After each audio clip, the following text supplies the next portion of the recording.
The Motley Patriot here. Well, you know what? It's a rainy day on Thanksgiving weekend, and across the creek over there, what we affectionately refrain to this creek as the Potomac.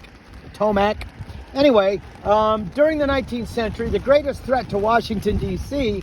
was by water. This narrow section on the Potomac River was an ideal location for a coastal defense. Fort Warburton was built on the Maryland side in 1808 as tensions escalated between the United States and England during the War of 1812. As British troops marched overland into Washington, the fort was destroyed by its own garrison to prevent capture. This embarrassing incident led to the court-martial of the fort's commander, Captain Samuel Dyson, and the construction of a more substantial fort in 1824.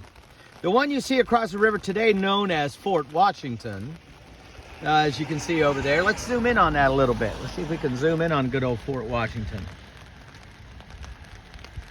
Yeah, there's a lot of rain today, so sorry about the water drops.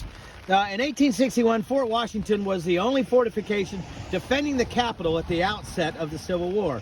To defend the federal city, 68 additional earthen forts were quickly constructed around the city.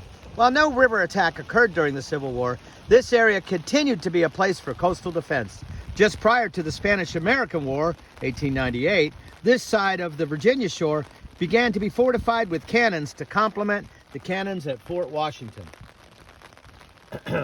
This area was named Fort Hunt, and the military accelerated construction and rehabilitation of both forts with modern artillery and a submerged minefield between the forts.